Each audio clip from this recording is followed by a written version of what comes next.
So, we fulfilled the purpose of the trip, which was to take this Calibre BBB up a proper mountain to see if it was a proper mountain bike, and apart from me getting one line wrong and a bit of a bailout off the back, he's absolutely aced it. So what makes this Calibre such a successful bike? I mean, it's won award after award after award, and this latest one fills in all the gaps that budget has meant Mike and the team couldn't fill in on the previous bikes. The big difference is over the boss nut is you've got a bolt through rear end now. It's 142mm, so it's not 148mm boost, but it's a lot stiffer, and it's still slightly increased tyre room, but mainly stiffer, more secure. It's got the same suspension kinematic as previously. You've got the RockShox Monarch R in there, which again, nice simple shock. You've only got rebound adjust, but that means there's a load of oil flow through there. It takes big hits and landings really, really well. Better than a lot of the RockShox shocks with lockout on. It's not metric, but 190 by 51mm strokes. Run it about 25 to 30% sag. Absolutely sweet.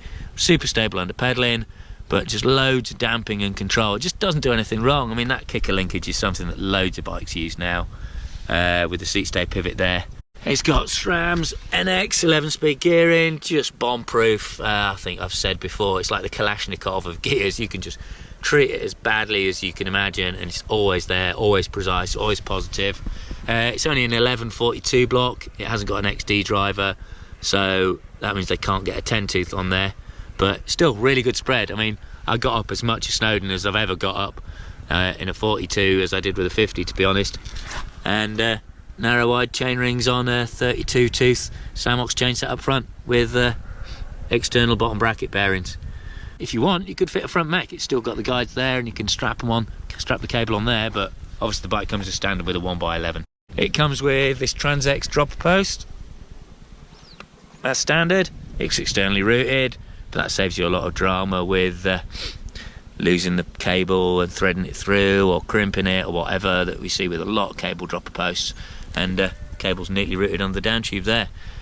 It's a really nicely put together hydroformed frame, tapered head tube, and even that's rare at this price normally, certainly when you're looking at £1,000 boss nuts. Reba RL fork, that's a big upgrade. Not only have you got the fast black stanchions, which just look really sweet, it's a better level of damper. It's 140mm travel, which puts the head tube back to 66 degrees.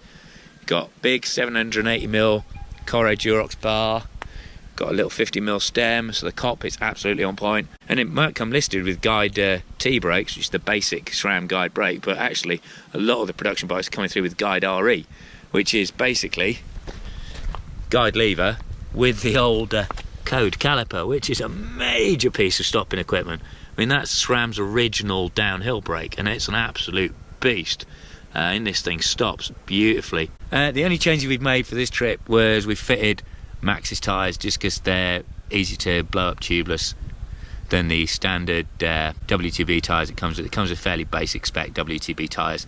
That's the only thing you really need to change to make this bike totally mountain proof, capable of pretty much any adventure you want to take it on. It pedals really well, the suspension is totally sorted, there's not a ton of adjustment because there doesn't need to be a ton of adjustment. You've got a dropper, you've got a really well sorted cockpit, you've got a 66 degree head tube, you've got a 73 degree seat, you've got a 446mm reach on this large, which isn't super long. Like I say, it's not pole Evo length, but you know what, it makes it nice and nippy and agile around the woods. And it's not like it's super compact or super sketchy. I mean, you've watched me come down stuff, and going through the switchbacks up high on Snowdon there, it was actually nice to have a bike that you could whip round, and it never felt like it was losing the plot on faster, more wide open sweeping stuff. You know, you've even got lock-on grips. It really is an absolutely complete package, a properly bargain price, and you're getting local store support because there are now over 60 Go Outdoors stores and more opening all the time. It's a full suspension mountain bike that does everything you could want a full suspension mountain bike to do at a hardtail price. That's basically it. Mike's got masses of experience designing bikes that are really, really keen on price. He's been doing it for decades, but this is, you know, the best him and the team have done yet. They really have knocked it out of the national park on this one, if you excuse the pun. Yeah, Snowdon, snow done. Weather wasn't perfect, but again, we've had these on long-term test, and The bearings hold up fine, the alignment's good, nothing at all to stop you having an absolute blast on these bikes. Even little details, even, you know, a little brass chamfer there on the seat post, so it stays nice and smooth even after you've adjusted it a bunch. Full range of sizes on the bikes. 180mm front rotor, Maxwell front axle.